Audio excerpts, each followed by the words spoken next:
तो एक छोटे शहर में जहाँ अपॉर्चुनिटी कम होती है, मौके कम होते हैं ज़िंदगी में कुछ करने के, कि मुझे कुछ ऐसा करना है कि नाम छप जाए। आज के इंडियन एजुकेशन में सबसे बड़ी प्रॉब्लम है, आपको पढ़ाई तो सिखाते हैं, आपको ये नहीं सिखाते हैं कि स्कूल से निकल के ज़िंदगी जीनी कैसे है। ये अब 2004 वाला इलाहाबाद नहीं है, शुरुआत हमेशा छोटी होती है। ये बात समझना बहुत ज़रूरी है। अगर आप ये सोचेंगे शुरुआत बड़ी होगी तो वो कभी नहीं।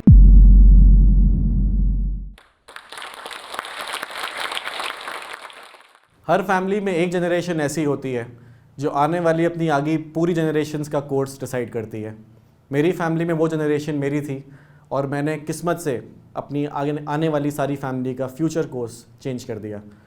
मेरा नाम है रजत जायसवाल। आप देख सकते हैं मेरे यूनिफॉर्म से समझ गए होंगे कि मैं एक एयरलाइन पायलट हूँ, लेकिन मैं सिर्फ एक पायलट नहीं हूँ, मैं एक एंटरप्रेन्योर भी हूँ। मैंने एक कंपनी की स्थापना करी है जिसका नाम है वॉटरबर्गर, एक रेस्टोरेंट कंपनी है जो आज के इस पैंडेमिक के दौर में भी 13 से 14 करोड़ का टर्नओवर कर रही है।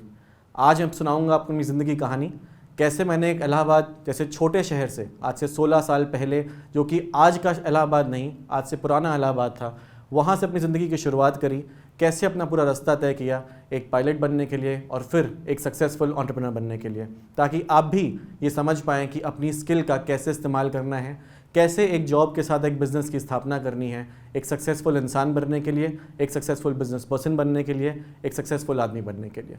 मेरा जन्म इलाहाबाद में हुआ, मेरी पूरी फैमिली इलाहाबाद में ही है, इलाहाबाद में ही थी, पूरी बिज़नेस फैमिली है। मेरे दादा, मेरे फादर सब लोग बिज़नेस करते आए हैं।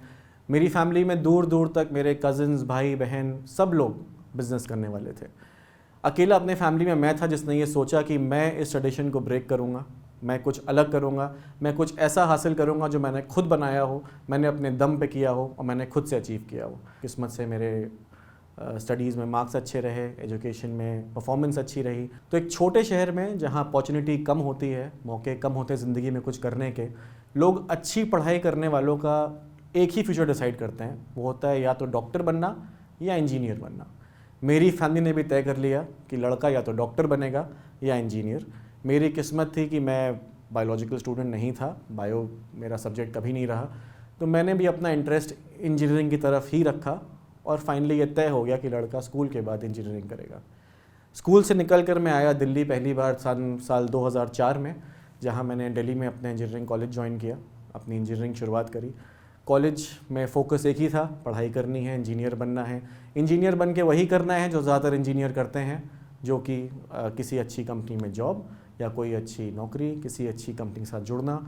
यही मेरे भी ख्वाबों में सेटल होने लग गया। बट कहीं दूर एक सपना था कि कुछ ऐसा करना है जिससे मैं अपना नाम अलग स्टैब्लिश कर पाऊँ, कुछ ऐसा कर पाऊँ जो बाकी सब वो लोग नहीं कर पाए जो मेरे शहर से आए थे। इसकी पहली शुरुआत हुई जब मैंने अपने कॉलेज के साथ साथ एक कॉल सेंटर ज्वाइन किया। एक बहुत ही छोटी सी जॉब, बट बहुत बड़े सपने और बहुत बड़ा एक्सपोजर। सुनने में बहुत मामूली लगता है कि आप एक कॉल सेंटर एम्प्लॉई हैं, आप कॉल सेंटर में कुछ बेचते हैं, बट हमारे लिए जो इलाहाबाद से आए थे 2004-2005, आपको गाड़ियाँ पिकअप करने आ रही हैं, आपको खाना पीना मिल रहा है, आप एक 5 स्टार कंपनी में काम कर रहे हैं। कॉल सेंटर की ज़िंदगी वॉज ग्लैमरस, एकदम ऐसे जैसे एक सपना हो। हमने वो ज्वाइन किया, हमारी आंखें खुली थी काफ़ी दिन तक कि यार ये तो बहुत अच्छी नौकरी है, इसमें तो बहुत सारा स्कोप है और सीखने को भी मिला। एक सबसे इम्पॉर्टेंट एस्पेक्ट एक बिज़नेस करने का, सबसे इम्पॉर्टेंट स्किल होता है सेल्स। चाहे आप किसी बिज़नेस में हो, आप ज़िंदगी में कोई भी बिज़नेस करें, आप कपड़े बेचते हों, आप खाना बेचते हों, आप स्कूल चलाते हों, आपको सेल्स टीम की आवश्यकता हमेशा होगी। यहीं से स्टैब्लिश होना शुरू हो गया, यहीं से स्थापना होनी शुरू हो गई मेरी आगे की ज़िंदगी की कि मैं अपना बिज़नेस की शुरुआत कैसे करूँगा। कॉल सेंटर ने मुझे हर वो चीज़ सिखाई जो मुझे एक सेल्स टीम की स्थापना करने के लिए सीखनी थी। साथ साथ मैंने ये भी सीखा कि कैसे मोटिवेटेड रहना है, कैसे अपना पाथ चूज़ करना है। मेरे नए लिंक बने, नेटवर्किंग हुई, लोगों से मिला, किसी और की ज़िंदगी के एक्सपीरियंस से आपने कुछ सीखा। ये भी बहुत ज़रूरी है, ये आपके अपने फेलियर्स को कम करता है। अगर आप एक दूसरे आदमी की ज़िंदगी से आधे एग्जाम्पल उठा के सीख लो तो आपकी खुद की ज़िंदगी में वो गलतियां नहीं होंगी। ये सब करने का मुझे मौका मिला और ये सब मैंने किया कॉल सेंटर के थ्रू। ये सारे एक्सपोजर मुझे मिले जो कि बहुत ही इम्पॉर्टेंट हिस्सा था मेरी इस जर्नी का यहाँ तक पहुँचने का। कॉल सेंटर के बाद जब मैं आगे बढ़ा तो मेरे पास एक मौका आया जहाँ से मैं एक पायलट की लाइफ में एंटर कर सकता हूँ। अब इसमें भी कॉल सेंटर की ज़िंदगी का एक बहुत बड़ा महत्व है। ये पायलट की जॉब पाने के लिए हर एक को काफ़ी पैसे खर्च करने पड़ते हैं, उसके बाद भी आपको ये पता नहीं होता, आपको ये पूरा विश्वास नहीं होता कि कोई एयरलाइन आपको लेगी या नहीं। यहाँ जब मैं कहता हूँ बहुत पैसे, ये हज़ार नहीं है, ये कुछ लाख नहीं है, ये 25 से 30, 35, 40 लाख रुपए हैं, जो एक छोटे शहर के लिए आज के समय में भी करोड़ों के बराबर हैं। इतना बड़ा अमाउंट एक किसी कोर्स पे स्पेंड करना एक बहुत बड़ा डिसीजन होता है, जिसको लेना आसान कभी भी नहीं था। लेकिन मेरे पास एक मौका आया, एक एयरलाइन ने अपना एक प्रोग्राम शुरू किया जिसको बोलते हैं कैडेट प्रोग्राम। यानी कि आप एक एग्ज़ाम देंगे, एयरलाइन कुछ चुनिंदा लोगों को उस एग्ज़ाम के थ्रू सेलेक्ट करेगी और उनको ये मौका देगी कि आप ये पैसा खर्च करिए, ये ट्रेनिंग पूरी करिए, वापस आइए हिंदुस्तान और हम आपको अपनी एयरलाइन में जॉब देंगे। किस्मत से फिर से मैंने वो पेपर में ऐड पढ़ा, मेरे पास कॉल सेंटर की जॉब की वजह से वो पैसे मौजूद थे कि मैं उस ऐड को पढ़ के उस एग्ज़ाम की फ़ीस जमा कर सकूं। उसकी फ़ीस थी, आज भी मुझे याद है, 5,000 रुपये। 2005 में 5,000 रुपये मेरी कॉल सेंटर की आधी सैलरी थी। आज के ज़माने में मुझे लगता है कॉल सेंटर की सैलरी 4 गुना हो चुकी होगी, लेकिन उस ज़माने में 5,000 रुपये काफ़ी होते थे। मेरे पास वो पैसे इसलिए थे क्योंकि मैं कॉल सेंटर में जॉब करता था, इसलिए हर वो स्टेप जो मैंने लिया वो आगे की मेरी किस्मत तय करता गया। जब मैंने 5,000 रुपये की फ़ीस भरी, मैंने घर में किसी को नहीं बताया, मुझे किसी से नहीं पूछना पड़ा, मुझे किसी को नहीं बोलना पड़ा मेरे अकाउंट में पैसे डाल दो, मुझे एग्ज़ाम में फ़ीस भरनी है, क्योंकि मैं अपने पैर पे खड़ा होना शुरू हो चुका था। उस फ़ीस को भर के मैंने एग्ज़ाम में एंट्री ली। 5 राउंड थे, मैंने सारे राउंड क्लियर किए। आने वाले 6 महीनों में मेरे पास रिज़ल्ट आया। एयरलाइन ने मुझे बोला कि आपको यूएस जाना है, खर्चा तकरीबन 30 लाख रुपए है, आप ट्रेनिंग करके वापस आएंगे, हम आपको नौकरी देंगे। ये वो समय था जब मैंने अपने घर में बताया कि मैं एग्ज़ाम क्लियर कर चुका हूँ, मेरे पास ये मौका आ चुका है। ये वो समय था जहाँ अब परिवार के साथ मुझे ये डिसाइड करना था कि मैं अपने आगे की जर्नी कंटिन्यू किस डायरेक्शन में करूँगा। फिर से किस्मत ने मेरा साथ दिया और मेरे फादर ने मेरा साथ दिया। उन्होंने बोला कि तुम इस जर्नी को शुरू करो, इसको पूरा करो, तुम जाओ, जैसे भी होगा हम ये कोर्स फाइनेंस करेंगे। मैं वहाँ से निकला, मैं यूएस गया, यूएस अपनी ट्रेनिंग पूरी करी, वापस आया 2008 के एंड में। 1 साल तकरीबन लगता है बाहर ट्रेनिंग करके इंडिया वापस आके अपना लाइसेंस आपको हिंदुस्तानी लाइसेंस में कन्वर्ट करने में। मैंने वो सारा कुछ किया, लाइसेंस कन्वर्ट करके मैंने अपनी पहली एयरलाइन ज्वाइन करी 2010 में as a first officer. First officer वो पोस्ट होती है जिसको हम को पायलट बोलते हैं, यानी जिसमें आप राइट सीट पर बैठते हैं, आपके इसी कंधे पे 4 की जगह 3 फीतियाँ होती हैं। आपको रिकग्नाइज़ किया जाता है कि आप एक को पायलट हैं। एक बहुत बड़ी नौकरी, बहुत ही जिम्मेदार वाली नौकरी, बहुत ही रिस्पॉन्सिबिलिटीज़, अच्छी पे, अच्छी इज़्ज़त, अच्छी ज़िंदगी। ये शुरुआत हुई 2010 में। इस नौकरी के साथ मेरे साथ बहुत से लोग थे, बहुत लोग आज भी हैं जो एक को पायलट तरह फ्लाई करते हैं, फर्स्ट ऑफिसर फ्लाई करते हैं, एयरलाइन में फ्लाई करते हैं। आपको 5 स्टार होटल्स में स्टे मिलता है, आपको गाड़ियाँ पिकअप ड्रॉप करती हैं, लोग सैल्यूट करते हैं, लोग सेल्फी खींचते हैं। एक 550 करोड़ के जहाज़ में आप मालिक की तरह बैठ के जाते हैं। इससे ऐशनुमा ज़िंदगी हो नहीं सकती। इलाहाबाद से आए हुए एक लड़के के लिए इस तरह की जॉब बहुत ही महत्व रखती है। आप सोचिए, इस तरह की ज़िंदगी इलाहाबाद जैसे एक छोटे शहर से निकलकर विदिन 4 से 5 साल आपको देखने को मिल जाए, आप अपने आप को बहुत सक्सेसफुल मानते हैं। मैंने ज़िंदगी में सब कुछ अचीव कर लिया, मेरे पास तो सब कुछ है, इससे ज़्यादा मैं क्या अचीव करूँगा। लेकिन मेरे दिमाग में फिर भी वो पहला सपना था कि मुझे कुछ ऐसा करना है कि नाम छप जाए, कि मुझे ये विश्वास हो जाए कि मैंने अपनी फैमिली के लिए सब कुछ चेंज कर दिया। बहुत ज़रूरी है ये समझना कि अगर आप ज़िंदगी में फोकस्ड नहीं हैं, आपके अंदर वो विल पावर, जिसे हम ग्रिट बोलते हैं, वो परसिस्टेंस, कि आप बार बार गिरें, बार बार उठें, लेकिन जब तक आपके अपने सपने, आपकी अपनी इच्छाएं, आपके अपने ड्रीम्स पूरे ना हो जाएं, आपको रुकना नहीं है। तो मेरा सपना सिर्फ इतना नहीं था कि मुझे पायलट बनना है। मैं को पायलट बन गया, मेरी ज़िंदगी हसीन हो गई, पैसे आ रहे हैं अकाउंट में, लाखों में सैलरी है, जो चाहिए गाड़ी खरीद लो, होटल में रुक जाओ, बाहर खाओ, घूमो फिरो। लेकिन इस ज़िंदगी को मैंने उठा के एक किनारे रख दिया।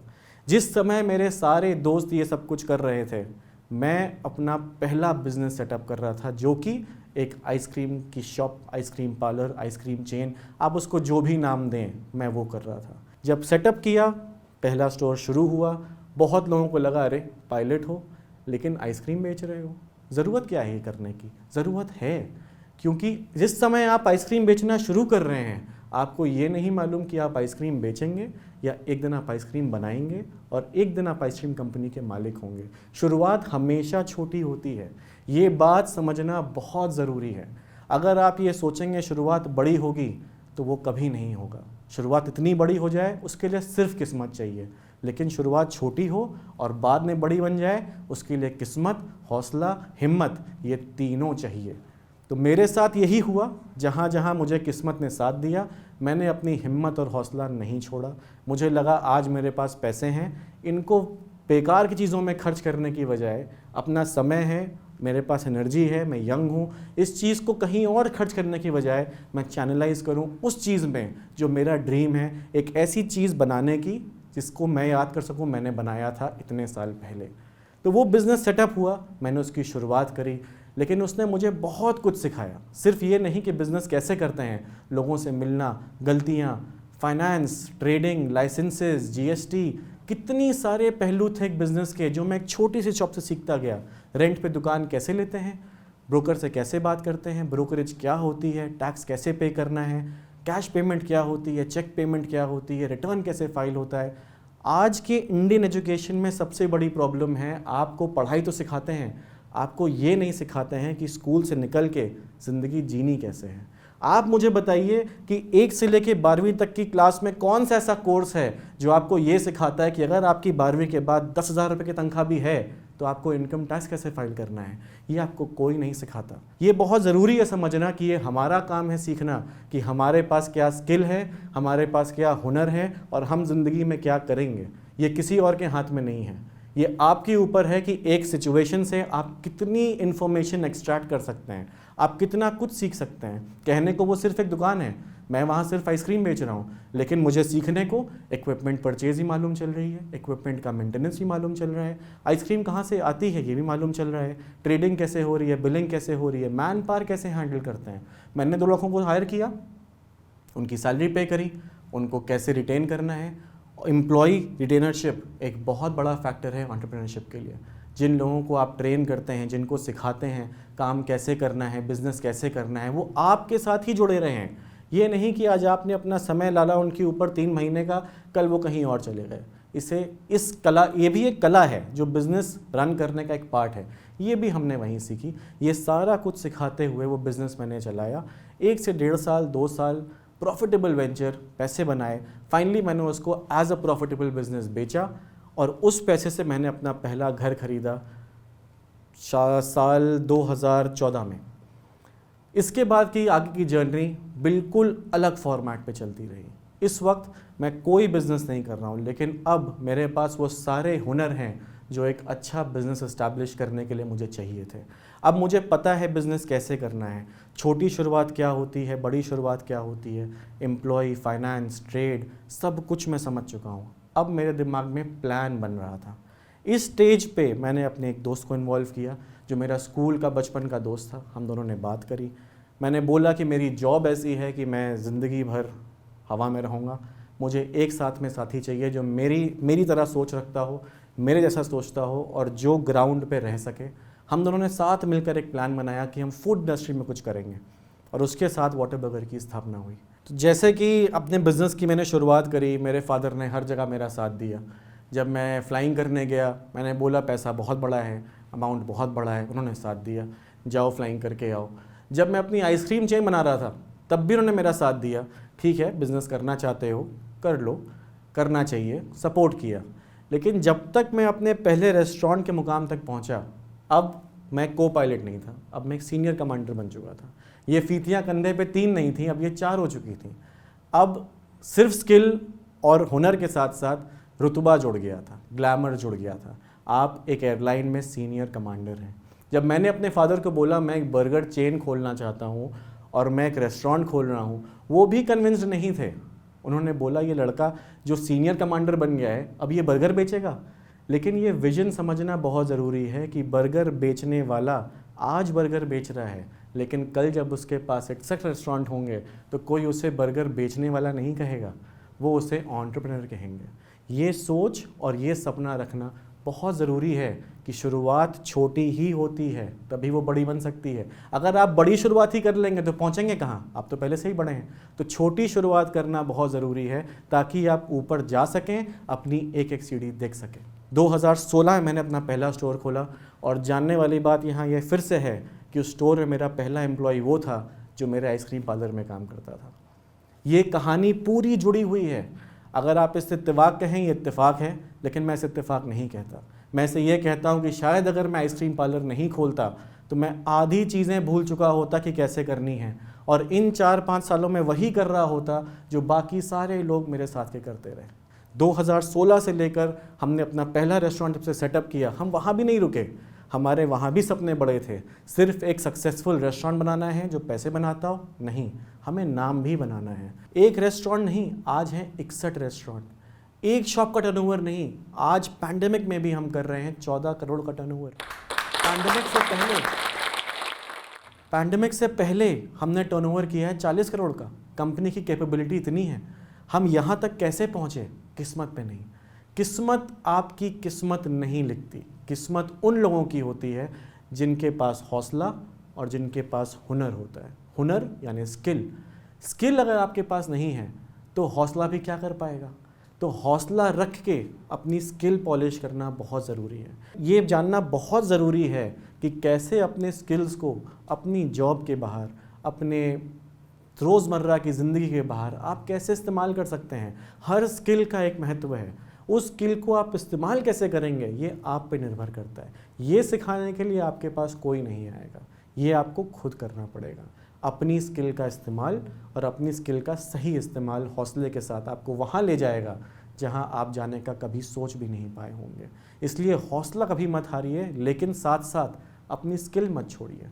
स्किल आपको नहीं लगता आपके पास कोई स्पेशल स्किल है, कोर्स करिए, यूट्यूब वीडियोस देखिए, ऑनलाइन ढूंढिए, बहुत सारे तरीके हैं। स्किल पॉलिश करना आज की डेट में इंटरनेट के साथ बिल्कुल मुश्किल नहीं रह गया है। ये अब 2004 वाला इलाहाबाद नहीं है, ये 2021 का इलाहाबाद, 2021 का रांची, रायपुर, झारखंड हो चुका है। आपके पास इंटरनेट, 3G, स्मार्टफोन क्या नहीं है। लेकिन आप सब अगर अपनी स्किल पॉलिश नहीं करेंगे तो हौसला भी क्या कर पाएगा। इसलिए बहुत ज़रूरी है अपनी स्किल पॉलिश करिए, अपना हौसला बनाए रखिए और आगे बढ़ते रहिए, ताकि अपने बिजनेस, अपने जॉब के साथ साथ अपना वो नाम बना पाइए जो आपके यहाँ कोई नहीं कर पाया। ये सपना होना बहुत ज़रूरी है।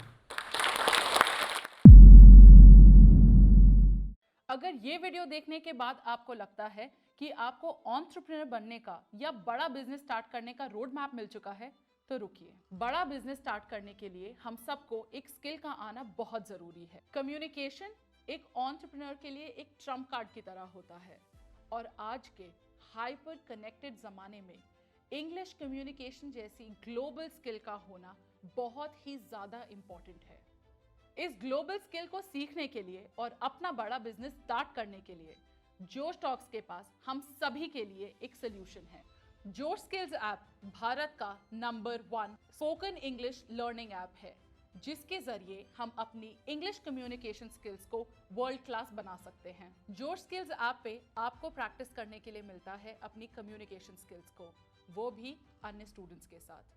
घबराइए मत, इस कॉल का आपको कोई चार्ज नहीं लगेगा, ये आपके स्टडी मटेरियल के साथ ही इंक्लूडेड होगी। कोई भी बड़ा बिजनेस शुरू करने से पहले उसमें बहुत ज्यादा जरूरी होता है इनिशियल इन्वेस्टमेंट का होना, और खुद पे की गई हुई इन्वेस्टमेंट कभी बेकार नहीं जाती और ना ही कोई हमसे उसे छीन सकता है। तो चलिए दोस्तों, हम सभी अपनी जिंदगी की सबसे बड़ी इन्वेस्टमेंट की ओर एक कदम बढ़ाएं, अपनी इंग्लिश कम्युनिकेशन स्किल्स को वर्ल्ड क्लास बनाकर विद जोश स्किल्स ऐप। पिन कमेंट में दिए हुए लिंक पे क्लिक करें और आज ही शुरू करें।